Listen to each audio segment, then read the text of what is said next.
Welcome back, family, to the Doctor Next Door. I'm your host, Dr. George Corday, and today we're going to talk about mental health. It's something that we all have come in contact with or experienced in our everyday lives.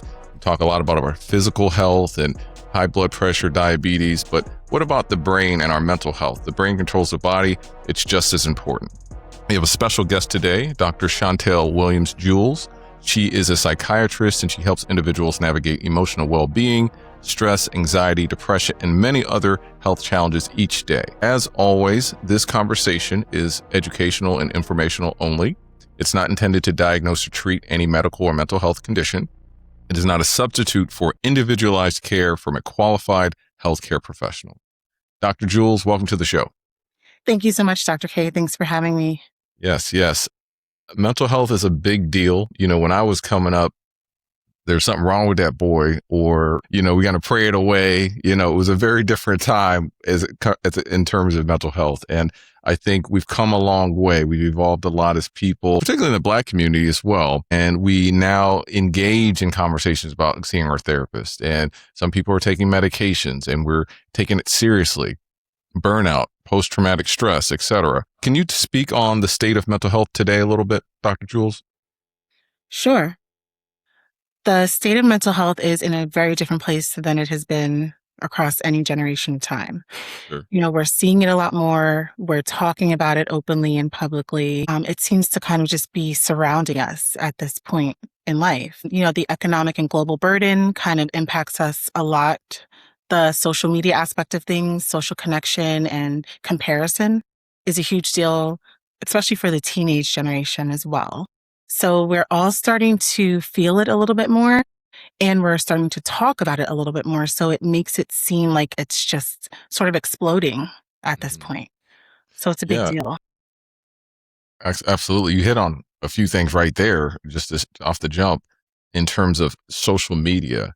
Can you speak to, I've read all these articles about how we're seeing higher rates of anxiety and depression, particularly in younger women, but across the board, and comparison and loneliness and depression. Can you speak to the interplay between social media and those different diagnoses?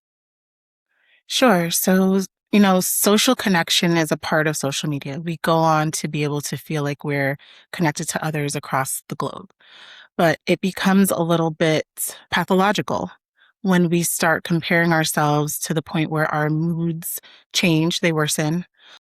We become lonely, like you said, isolated and withdrawn. We are seeing, celebrities talk about GLPs and becoming very skinny. So that plays a lot into the eating disorder aspect within the teenage community. It kind of just, it's a balance. You have to find the positive connection out of it, but then not get sucked into that comparison role that, just deteriorates your mental health. Yeah, for sure. So, I think, social media is such a great tool. We're more connected, in quotes, than we've ever been. Right. But unfortunately, getting a snapshot of everybody's best version of themselves throughout life is probably not good for you. Like just seeing that only, life is still about human connection. And we probably have a piece of us that needs that realism, right? Like there's a roller coaster that we all are on, right? Sometimes you feel good, sometimes you don't. And it's not always great, perfect. I look amazing in this glamour shot on IG, right? That's not really real life. And I think continual exposure to that, particularly in kids and young teenagers, probably isn't a good thing. And then comparison, right? That's it's not good to covet things all day long. Doom scrolling is probably not good for your brain. Right? Yeah, that passive scrolling has become a huge deal, even for adults. We all do it. I'm guilty. Dr. Corday is here to tell you I'm guilty. Yeah. I'll definitely do it. Interestingly, my preacher today, we went to church this morning, and he was actually saying that he advises everyone take 30 minutes or an hour when you first wake up to not even look at your phone, right? Just don't even engage in that continual doom scrolling behavior to kind of reset your mind a little bit. And, you're looking for that Facebook click or that light up, that red button that says, oh, you've got a new message or whatever on IG or whatever it is. And sometimes distancing yourself from that can be a good thing. So, okay. So very good. So let's talk a little bit about anxiety and depression. We hit on social media. Are there other reasons for the higher rates of anxiety and depression in our society today, Dr. Jules? I do believe there are. Anxiety is something that we have a natural sort of like smoke alarm in our bodies. So when something is wrong, when there's a problem, it's supposed to go off. And that is a healthy way to acknowledge, stressors. But when it's constantly going off, without any filter, it's frequent, it's intense, it's just something that becomes a pathological process, kind of like I mentioned. So the anxiety in the world sort of comes from a broad perspective of the global impact, economical burden, the things we see in the news. Whenever we open up our phones, it's either celebrities or the tragic Right. world of the news with, Right. Right. our president and all of these things. So it's just kind of surrounding us, and it doesn't give our nervous system a chance to breathe. We don't have an off switch for our nervous system. And when we're constantly filtering in all this information, news, things like that, we can't turn it off. And then we become overstimulated and overloaded. So anxiety has sort of become a part of just an everyday occurrence that's sort of weaved into our experience with the world. Yeah.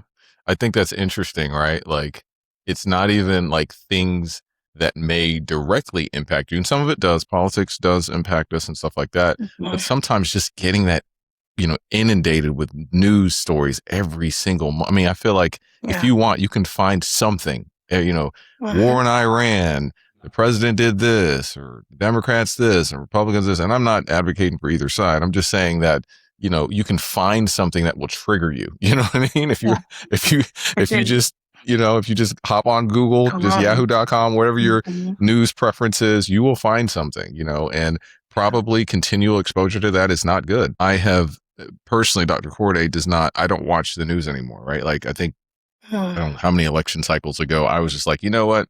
I'm just not going to do this to myself anymore. I was just like, this is an abusive relationship, right? I try to watch the news, and each time I just feel terrible. So I'm like, I'm just going to stop entertaining that. So well said.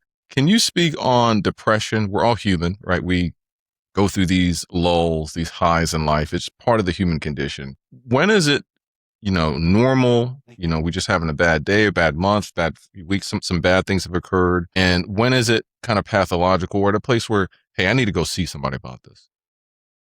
Yeah. So, depression is a persistent low state, and, we can all have a bad day. That's normal. But when it starts to extend into weeks and months versus just days, when it starts to impact our relationships, our daily functioning, like sleep, eating, relationships with people, that's when it becomes a problem, when it starts to impact your daily function. So I believe that, we all feel low. We all have that aspect to things, but when we start to lose interest in the things that we love to do, when we start to have just general low energy and a low state of being all day throughout our life, then that's when it becomes a problem.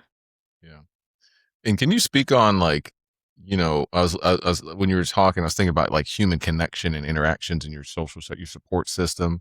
Like, can you speak on how that impacts this as well? I know we talked it from a social media standpoint, but certainly, your friendships, if you have a belief system, if you're in church, like whatever is important to you, can you speak on that and how that impacts our mental health as well? Definitely. So having a support system is actually one of the aspects of a treatment plan that we discuss. In any interview and any intake, discharges, the social support aspect is so strong that it can either stabilize us or destabilize us. So having, whether it's your family, whether it's friends, church group, a music group, book club, whatever it is, having that small like group of people that can rally around you during a mental health crisis, during a moment of, being down. That is very, very important to treatment. And it can really throw things off if you don't have that. Yeah. And if you have the wrong inputs, right? You have a friend, but they have, I don't know, toxic behavior, right? And that's kind of your go-to to cope with stuff. That's probably not going to, it's probably not going to help your mental health, right? Right. Exactly. Right. So recognizing that as well. Yeah, Very for sure. important. So I'm an 80s baby. Like I opened with, I was not one of these people that was going to therapy every day and seeing a specialist when I didn't feel right. We made fun of those people. The people I grew up with, the Mm, parents, the older people thought something was wrong with that boy, right? That's kind yeah. of the mentality I had growing up. Now we're in a different time. And can you speak to therapy, when medications are used, and is it like something I'm going to be on for the rest of my life? If I have to be on an Mhm. SSRI or whatever, medication for depression, is that something that I'm committed to for the rest of my life? So no, and that is a common myth that I hear from patients that come in to speak with me. A lot of people think once they get on it, they can never get off. And that's not the goal of treatment. The goal of treatment is to get you to a place that you feel comfortable with, a place that you are happy with. And then once you're able to kind of maintain that positive place, then we will actually trial you off of medications if that's what you want to do. So staying on medications is not something that is the goal. We would want you to get off. If you have to be on it, that's something different. But the goal is not to be on it forever. And the role of therapy actually is equally as important as medication. They work hand in hand. So therapy is to, process patterns, unpack things, understand your thoughts, behaviors, and emotions and how they kind of interplay. And then medication sort of gets you to a stable place to be able to use the tools that you've learned in therapy so that you can manage it on your own. Yeah. So they're both very important.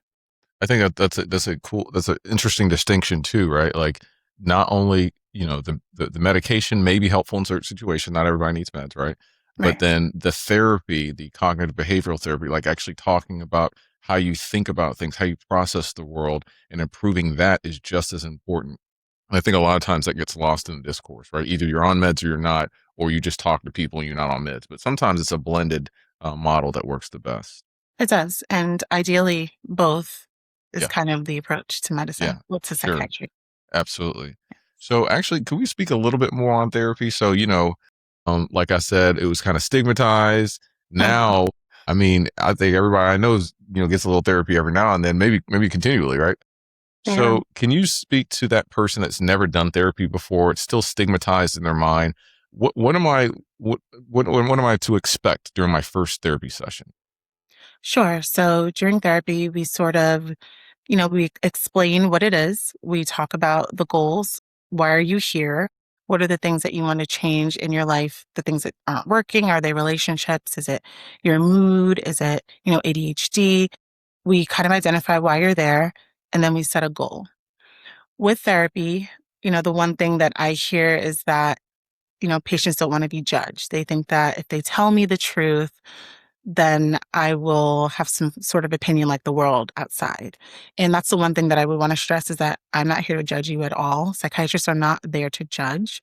We're there to listen critically and then kind of tell you what we hear in terms of like pathological patterns or behaviors or thought processes.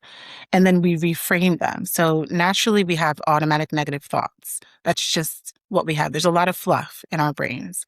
So we have to sort of reframe the mind to think differently in certain situations that we were kind of programmed to think negatively.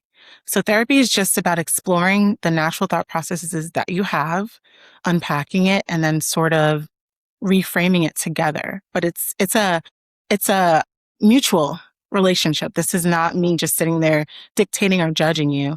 Hmm. I don't care about any of that. It's just Yeah. me trying to help you understand the negative processes and turn that around so you could have a better quality of life. It's interesting as you were talking. I was just thinking about it's like a I don't say intimate, but it's like vulnerability, Yeah. like sometimes the reason people don't want to go to therapy, particularly men, right, is like you are in a vulnerable state, right? I'm telling this potential stranger, all these deep thoughts and feelings I have. And yeah, as you said, I don't want to be judged, right? Or what if they hear something that makes me feel weak, or less of a man from my perspective. And I don't, women have, I'm sure, their own issues as well that they present. But I think that getting over that fear is really important. And perhaps, maybe you could speak to finding the right therapist, right? Because, I've definitely been in situations where I'm like, you know, the vibe isn't Mhm. strong here. Like, I don't, you know what I'm Yeah. saying? Like, I don't know if I feel comfortable continuing this relationship and telling you all Right. my stuff, right? So can you speak to maybe some pointers in terms of finding the right therapist or what works best for me? Definitely. So, when you're looking for a therapist, you want to look at the credentials. Obviously, what did they train in, the specialty, exactly what you're looking for, the subspecialty, and what you want to work on.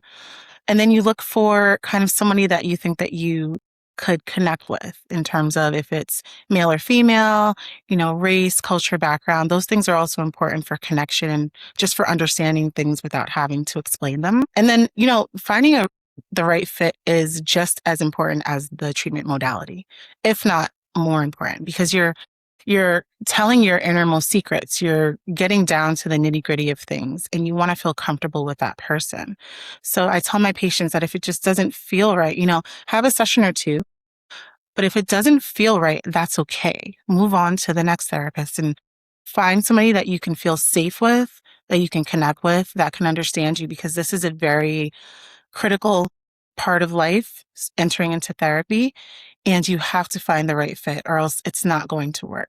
Yeah, I think that's key. It's not going to work. And I It's like not what you going to said work. about safety. You have to have this level of Mhm. trust, you know what I mean, with any relationship, right? And with dealing with all these issues that you have, I think that's really important. Well said. So, can we speak on, well, first, before you mentioned something earlier, I wanted to clarify. So there are different type of therapists. There's different type of mental health specialists, right? So there's Yes. like, just people that deal with therapy, like licensed people that you can talk to for counseling. There Mhm. are psychologists, right? You and I both know this. And then there's psychiatrists. Can you Right. speak to the differences there a little bit to the listeners out there? Sure. So, psychology and psychiatry, they sound similar, but they are different. Psychologists are usually PhDs. So they go to school and they, focus on a specific subset of therapy. They don't give medications because they did not go to medical school. That's more on the psychiatry side of things. So psychiatrists are medical doctors. They did go to medical school and they specialize in psychiatry. So they can do therapy and more often they do medication management.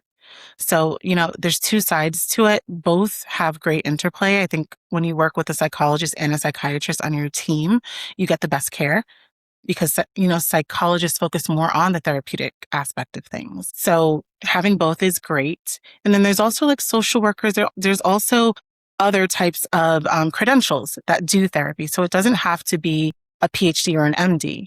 You can see a social worker for, like marriage counseling and things like that, that they specialize.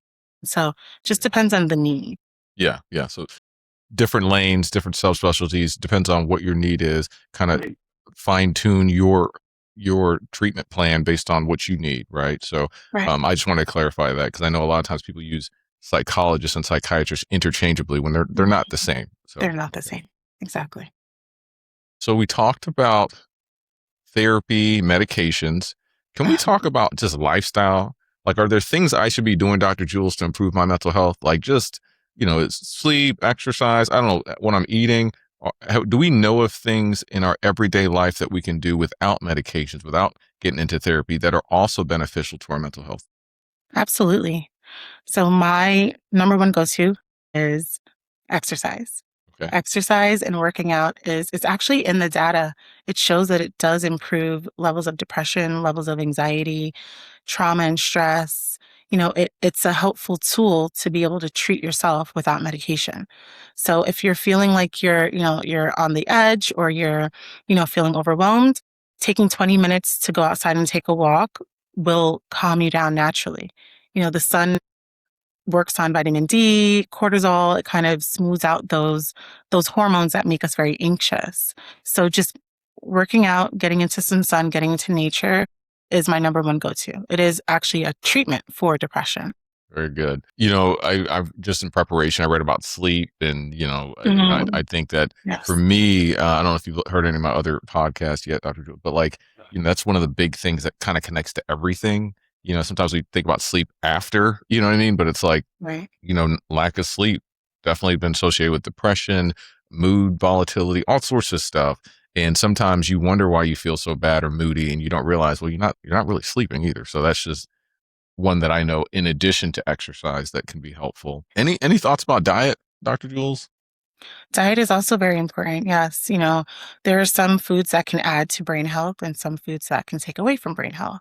So a lot of like the dark leafy greens in terms of vegetables, those are very important for energy levels, concentration. Blueberries has a lot of antioxidants, so that's very important if you want to kind of help the brain recover. And then the things that are negative, like alcohol or, toxins, substances like that, Sure. those can negatively impact the brain. So I would say a lot of fruits and vegetables. Protein is very important. Get a lot of protein in the morning. If you want to take supplementations like creatine, omega 3s, those also support brain health as well. Very good. But that's a whole segment right there, isn't it? It's all Yeah. the different ways the things we should be eating, the things we shouldn't be doing, and that complex interplay with the brain. I mean, it needs recovery, it needs stability, all Mhm. those things. So thank you for that. Can you speak to what you do in your own life? I know you hit on exercise. Are there things that you know that I can't do without this for my own personal mental health? I love asking Mhm. specialists their personal routine because, as someone on the outside, we love hearing from y'all and saying, okay, well, if Dr. Jules does XYZ, and that helps her mental health, then I should probably incorporate some of that as well. Mhm. So can you speak to that? Perhaps it's exercise, perhaps it's diet. What are things that you can't do without because it's so important for your mental health? I can't do without taking at least 30 minutes alone outside in nature, doing something, even if it's just a simple walk. My home is very hectic because I have two little ones and it's constant go, go, go, go. My nervous system is always just activated.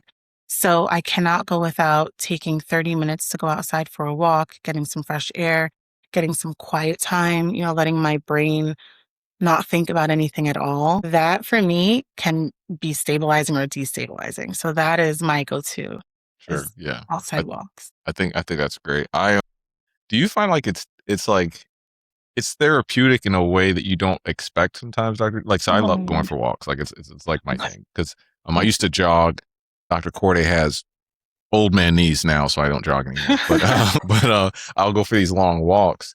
And I don't know about you, Dr. Jules, but sometimes when I don't do it for a few days, I feel a difference. I can feel like there's something off with not spending that time. You can make an argument it's endorphins from the walk and get your heart rate up, stuff like that. But you can also make an argument that just taking that time by yourself is so important. Resetting the brain, clearing your mind. Anywho, I was just making a point that, I find it very therapeutic, just taking a walk sometimes, Dr. Jules. You know what I mean? I agree. Yeah. Yes. Yeah. It naturally boosts your dopamine, right? So Yeah. we try to get dopamine fixes throughout the day with social media, with other things to stimulate us. But the natural dopamine boost from the natural earth that God gave us is organic and it's going to be the most authentic feeling, and then you get to see the beauty. You see beautiful trees, beautiful flowers, colors, birds singing, other forms of life that are just happy and blissful. So it does change the way that your body releases dopamine. Yeah. It's fascinating too, because you just mentioned natural things that release dopamine, right? Like just natural things. But we both know there's a lot of unnatural things that release dopamine Oh as yes, well, right? absolutely. So there's a lot of toxins and alcohol, scrolling, Mhm. TV, or just, certain things that I'm not saying it's all bad. I'm not saying you can't do Mhm. any of those things, but Right. you could food even, right? You can substitute that natural desire for dopamine with these other things, these artificial things. And unfortunately, it creates a cycle that can be pathologic or bad for you. Right. Exactly. Yeah. And a lot of times we find accessibility to the unnatural forms of dopamine boosts versus just going outside. I don't know why. It's just not second nature for us to think, let's just go outside. No, Yeah. it's Yeah. more, let's turn on the TV. Let's look at my phone. Let's Yeah. eat some McDonald's, like things Yeah. like that. So, I really, just to nerd out a little bit, I spent a lot of time thinking about that, Dr. Jewel, because I'm like, is it that commercially you're force fed all this stuff on TV, online, take this, eat this and advertising to buy this, and this is going to make you feel better. So that gratitude, we're looking for that quick hit. You know what I mean, Dr. Jules? And correct. sometimes rolling down to Chick-fil-A and picking up something that I'm gonna wish I didn't eat later, right? Later. Big shake with all the stuff in it, right? Makes me feel good in the moment. right? So I get a quick hit.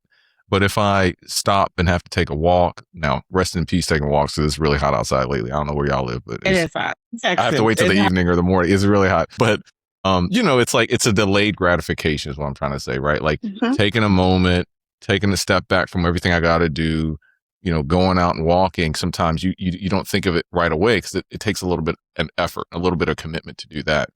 Whereas I can just pick up a candy bar at the grocery. I can do that real quick. You know what I mean? Absolutely. So yeah, but very good. So my final kind of question for you is, if there is one big piece or takeaway you wish everyone understood about their mental health, what would it be? It's a very good question. I would say that mental health is just as important as physical health, and we should no longer continue to divide it, because when we divide it, it's given its own separate category that's kind of pushed to the back. So I think that mental health just needs to be a part of the overall physical health conversation in general, so that it's not stigmatized, so that it's not outcasted. It's just normalized. And, understanding that without mental health, we can't have physical health. Without mental health, we can't have relationships. We can't keep our jobs. We can't do anything. So just knowing that it's okay. It's okay to talk about mental health. It's okay to do therapy. It's okay to take medications.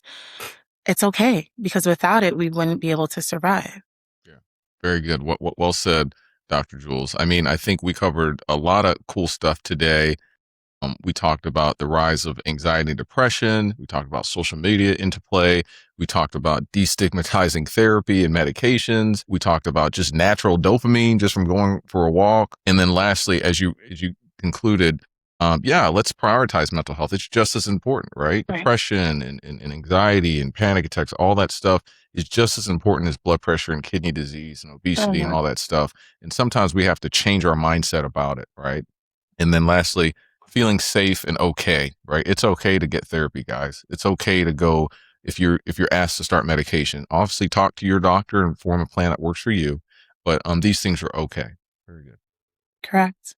Dr. Jules, I really appreciate your time and you taking a moment to bless the podcast. If people want to come visit you where you practice, perhaps, or follow you online, would you like to give them where you practice and maybe your IG handle? Sure. So I'm practicing through telehealth, a company called Psychiatry.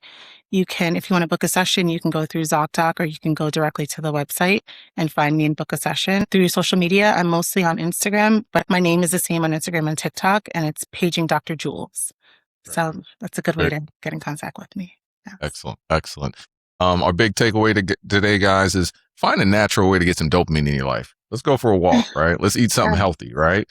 And look this up, Google it, and find some natural ways to get good dopamine and reorient your mental health a little bit.